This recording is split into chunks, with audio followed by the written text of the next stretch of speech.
Very good evening everyone. एक पड़ाव से मैं अनीता राय आप सभी का वेलकम करती हूँ।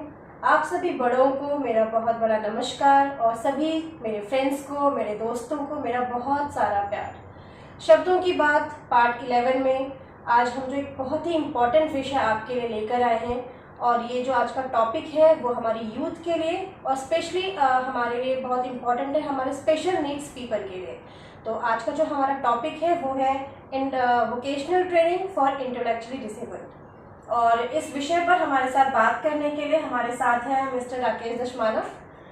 Thank you so much sir.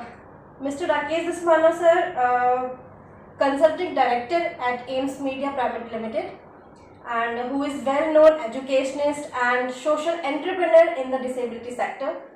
Mr. Rakesh Dashmana was also awarded the National Award in 2010, Teacher Excellence Award in 2014, and National Pride Award in 2019, and many more these. So sir, thank you so much. It's really wonderful and I'm very grateful to you कि आपने एक बार आपको अपना इतना precious time दिया। I'm very very thankful to you sir। तो जो हमारा आज का टॉपिक है हम वो स्टार्ट करते हैं जी। तो सबसे पहले जो मेरा टॉपिक है हमारा vocational training for intellectually disabled. तो सर मेरा फर्स्ट क्वेश्चन ये है कि what is disability in your vision.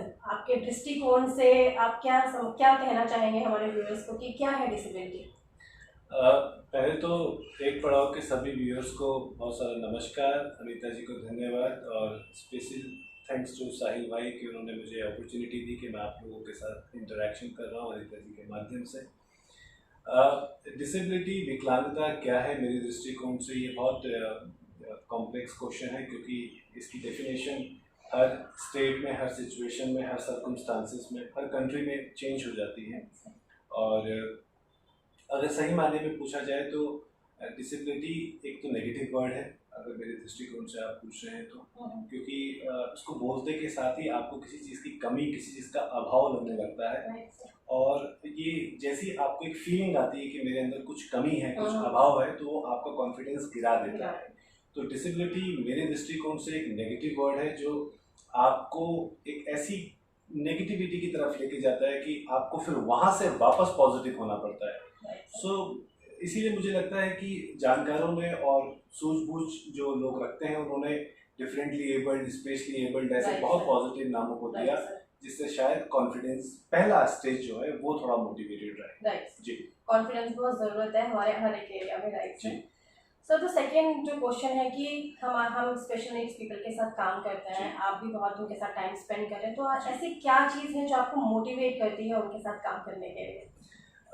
देखिए, स्पेशली एबल्ड लोगों के साथ काम करना एक तो ब्लेसिंग्स है जिसमें कोई दो राय नहीं है, क्योंकि इसलिए नहीं क्योंकि वो स्पेशली एबल्ड हैं और आप उनके साथ काम करेंगे तो आपको कोई पुण्य मिलेगा या कोई ब्लेसिंग्स मिलेंगी, इसलिए भी क्योंकि वो समाज का एक ऐसा अनआइडेंटिफाइड सेक्टर है जिसके साथ अगर आप काम करते हैं तो आप अपने आप से भी अपनी क्षमता के अनुसार अपने साधन संसाधनों का प्रयोग कर पाते हैं और आप समाज के एक ऐसे तबके को उभारने में मदद करते हैं जो अनडिफाइंड है, अनआइडेंटिफाइड है, अनऑर्गेनाइज्ड है। सो मुझे बहुत ही अच्छी फीलिंग आती है। ऑब्वियसली इसमें कोई नई बात नहीं है।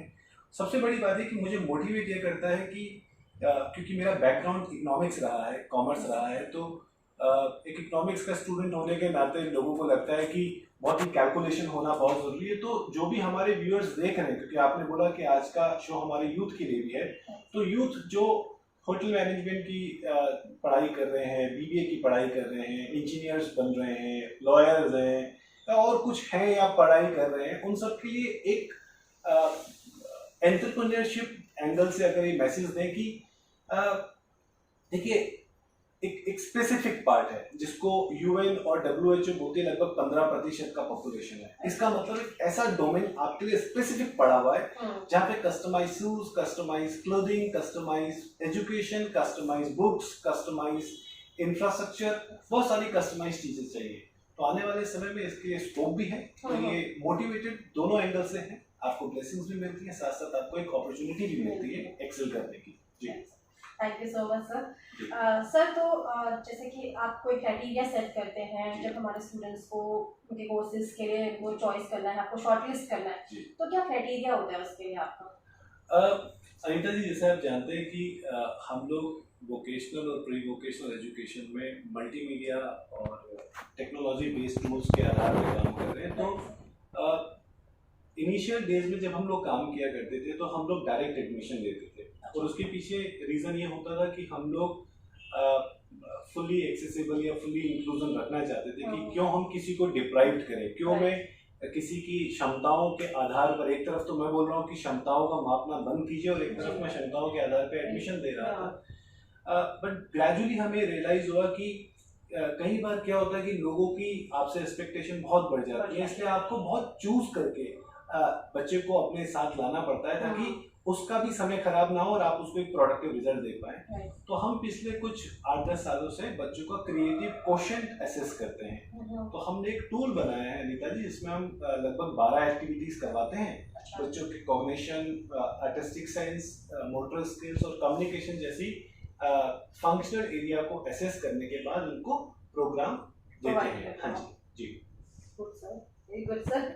सर तो अभी हमने क्राइटेरिया डिस्कस किया, तो सर डेफिनेटली अब मैं ये आपसे सुनना चाहूंगी कि इस फेज पर आपने कौन कौन से स्ट्रगल्स, आपकी स्ट्रगल स्टोरीज क्या रही हैं, आप अगर हमारे साथ कुछ शेयर करें हमारे व्यूअर्स के लिए। देखिए, क्योंकि जैसे भी मैंने थोड़ी देर पहले भी कहा कि जो यंगस्टर्स हैं जो पढ़ रहे हैं या जो यंग प्रोफेशनल्स हैं उनको इस सेक्टर में ध्यान देना चाहिए। इस सेक्टर में जब मैं भी नया नया आया तो मुझे भी बहुत सारी तकलीफ़ों का सामना करना पड़ा, जिसमें से बहुत कॉमन तकलीफ मुझे लगता है हर यंगस्टर्स को फेस करनी पड़ती है। वो ये है कि जैसे ही आप डिसेबिलिटी को लेकर कोई भी बात आप करने जाते हैं तो लोगों का जो फर्स्ट ओपिनियन होता है, लोग मतलब कौन, वो जो आपके बिजनेस को एक्सेलरेट करने में मदद करेंगे, यानी जो वेंचर कैपिटलिस्ट हैं, जो सीड फंडर्स हैं, जो प्राइवेट इक्विटी देने वाले लोग हैं, वो डिसेबिलिटी में आप कुछ भी कर रहे हो उनका फर्स्ट इंप्रेशन ये रहता है कि यार ये तो कोई सोशल इनिशिएटिव है या समाज कल्याण का काम है, ये अभी भी है। तो इसलिए वीसीस का, यानी जो पैसा लगाने वाले लोग हैं, उनका फर्स्ट अट्रैक्शन ये नहीं रहता। इसीलिए डिसेबिलिटी के सेक्टर में बिग साइज कंपनीज बन पाना मुश्किल होता है। दूसरा क्या है कि यहाँ पे सपोर्ट सिस्टम जो फैमिली से मिलना चाहिए। देखिए, अल्टीमेटली आप प्रोफेशनल है, मैं प्रोफेशनल हूँ, हम दोनों मिलकर जो भी बेहतर काम करना चाहेंगे वो किसी एंड यूजर के लिए कर रहे हैं। अब अगर उसके एंड यूजर का परिवार आपका साथ या मेरा साथ नहीं दे रहा है या अपनी अलग ही डायरेक्शन में दौड़ रहा है, तो अल्टीमेटली आप में कितने भी पॉजिटिव वो नहीं कर पाते। तो फैमिली सपोर्ट नहीं मिल पाता कई बार प्रोफेशनल्स को। और जैसे मैंने बताया कि एक पर्सपेक्टिव है कॉर्पोरेट्स के दिमाग में कि एक सोशल एक्टिविटी है, सोशल है, बट इसके अंदर सोशल एंटरप्रेन्योरशिप जरूर है। तो वो दो दिक्कतें बहुत ज्यादा फेस करनी पड़ती है। जी sir, I highly appreciate the challenges faced by you sir, it's very good sir. Sir तो आप ये कहना चाह रहे हैं जैसे कि एक्सेप्टेंस नहीं है आज भी हमारी फैमिलीज के साथ और हमारी सोसाइटी में एक्सेप्टेंस नहीं है। एग्जैक्टली। सो सर, इतने चैलेंजेस के बाद कुछ सक्सेस स्टोरी भी जरूर रही होंगी आपके साथ, जब आपने, हमारे बच्चे जब प्लेसमेंट पे जाते हैं उनको प्लेसमेंट मिलती है, तो सर कुछ सक्सेस स्टोरी भी शेयर करिए प्लीज। अनीता जी, बड़ा अच्छा सा बात आपने पूछी है कि सक्सेस के अंदर से कुछ निकाल के दिखाएं लोगों को, ताकि समझ में आए कि भैया इतने स्ट्रगल के बाद क्या है। तो मुझे जब भी ऐसा कोई वाकया कोई पूछता है तो मुझे पहला दिन याद आता है एकदम 2010 के समय का आसपास। कभी मैं किसी एक स्पेशल स्कूल में दिल्ली में गया था, और क्योंकि हम लोग एक बहुत ही अलग बैकग्राउंड के लोग थे, हमारा स्पेशल एजुकेशन से लेना देना नहीं था, तो हमें लगा कि हम एक स्कूल में जाके कुछ वही जैसे सो कॉल्ड सोसाइटी के दिमाग में होता है कि कुछ मदद करते हैं जाके, तो हमें भी लगा हम जाके कुछ मदद करते हैं, बच्चों को कुछ टेक्नोलॉजी बेस्ड एजुकेशन पढ़ाते हैं। बट जो प्रिंसिपल साहिबा थी वहाँ पे, तो उन्होंने हमें मना किया। उन्होंने बोला कि क्योंकि आप लोगों को स्पेशल एजुकेशन नहीं पता, autism, down syndrome, dyslexia, dysgraphia सब पता नहीं है, तो आप जो करेंगे वो परफेक्शन से नहीं हो पाएगा। तो रादर देन हमने डिसाइडेड होने की जगह उस बात को बहुत पॉजिटिव लिया, और हमने लगभग कुछ, मतलब आप यकीन मानेंगे, हमने 6 महीने तक एक लगातार स्टडी करी, पढ़ाई करी, बहुत सारे साइकोलॉजिस्ट, न्यूरोलॉजिस्ट, स्पेशल एजुकेटर से मिले, प्रोग्राम बनाने के बाद जब हम लोगों के पास लेकर गए तो लोगों ने फिर से दिक्कतें करनी स्टार्ट करी कि क्योंकि हमारे Indian education, Indian special education, vocational education में एक ट्रेंड है कि कैंडल बनाना, मसाला पैकेजिंग करना, ये सब सदियों से चलता आ रहा है, लंबे समय से चलता आ रहा है। अब वो लंबे समय से उस समय ठीक था क्योंकि उस समय डिजिटल वर्ल्ड इतना नहीं था और लोगों के पास छोटे मोटे ठेले में जो सब्जियां बिकती थी या मठियां बिकती थी उसमें अखबार के एनवलप होते थे, तो ऐसी बहुत बेसिक चीजें बन जाती थी। आज समय बदल चुका है, आज चाहिए बच्चों को कुछ ऐसी एजुकेशन जिससे वो सस्टेनेबिलिटी लाए और प्रोडक्टिव एंगेज हो। तो ये लोगों को दिमाग में एक्सेप्टेंस दिलवाना बहुत टफ था, बट ग्रेजुअली अभी हम लोग कुछ 200 से ज़्यादा स्कूलों के साथ काम कर पाए हैं, 5000 से ज़्यादा बच्चों को हमने ट्रेन किया है। और कुछ क्विक स्टोरीज जो मेरे को अभी दिमाग में आ रही है, दुबई से एक बच्चा हमारे पास आया था, जॉश नाम है उसका। जॉश की मदर बहुत एंथ्यू है कि जॉश के साथ एकदम बैठ के काम करने वाला। तो जॉश को हमने कुछ दिन दिल्ली में पढ़ाया, उसके बाद हमने ऑनलाइन उसको दुबई में पढ़ाया। आज जॉश अपनी एक छोटी सी कंपनी वहाँ पे चला रहे हैं, जॉश क्रिएटिव बॉक्स के नाम की। Josh is autistic boy, very young and energetic बच्चा। ऐसी सेम बेंगलुरु से एक स्टोरी है एलेक्स की। एलेक्स एक ऑटिस्टिक बच्ची है जो बबल ऑटिज्म सेंटर में पढ़ती है, उनकी मदर भी बहुत ही एंथ्यू है, लिज। आज वो भी एक स्कूल, अभी एक कंपनी चला रही है, मेरे को नाम पंपकिन पैच के नाम से। So there are many other companies जो छोटे छोटे बच्चे कहीं ना कहीं चला रहे हैं। बेंगलोर से एक और स्टोरी, फरहान नाम का एक बच्चा इंडियन बिजनेस स्कूल में ग्राफिक डिजाइनर की पोस्ट पे गया, सीपी बच्चा है। सो ये नया डायमेंशन जो लेकर आया, बहरहाल हमें 10 साल लग गए, मगर 10 सालों में आज एक एक्सेप्टेंस लोगों के दिमाग में है कि ठीक है, टेक्नोलॉजी से वो डरते नहीं है, एक्सेप्ट करते हैं, फाइट बैक करते हैं। 100 में से 10 बच्चे ही सही, बट आज की डेट में आउटकम्स निकल रहे हैं। जी सर, ग्रेट अचीवमेंट सर। और जो आपने स्पेशली बताया दुबई के स्टूडेंट्स ने अपना जो कंपनी स्टार्ट किया है, base start, it's very very good sir, very good. जी, थैंक यू सर। तो अभी आपने हमें अपनी सक्सेस स्टोरी भी डिस्कस किया और हमें आपकी स्ट्रगल स्टोरी भी हमने आपसे सुनी, और मुझे बहुत अच्छा लग रहा है सर कि आप इतना सारा टाइम स्पेंड कर रहे हैं एक पड़ाव के साथ। तो सर, आप हमारे अपकमिंग पेरेंट्स को और हमारे एजुकेटर्स को क्या आप सजेशन देना चाहेंगे कि कैसे और क्यों हमें हमारे किड्स को, हमारे स्टूडेंट्स को मोटिवेट करना चाहिए वोकेशनल ट्रेनिंग के लिए, वोकेशनल स्किल्स के लिए? स्पेशल एजुकेटर्स, थेरेपिस्ट, पेरेंट्स और बाकी सारे अदर स्टेक होल्डर्स के लिए एक ही बात है कि इनोवेशंस बंद नहीं होनी चाहिए। देखिए, हम कई सारे लाखों की तादाद में इंडिया में इंजीनियर्स इंजीनियरिंग की पढ़ाई करके बाहर निकलते हैं, सारे इंजीनियर्स नहीं बनते हैं। पिछले कुछ 10 सालों से आप और हम इतनी स्टोरियाँ सुन रहे हैं, स्टोरीज सुन रहे हैं इनके इंजीनियर्स के बारे में कि इतने लाख इंजीनियर्स ना आए, फिर उन्होंने बैंक ज्वाइन किया, ये सब किया। बट ये स्टोरी हर जगह है।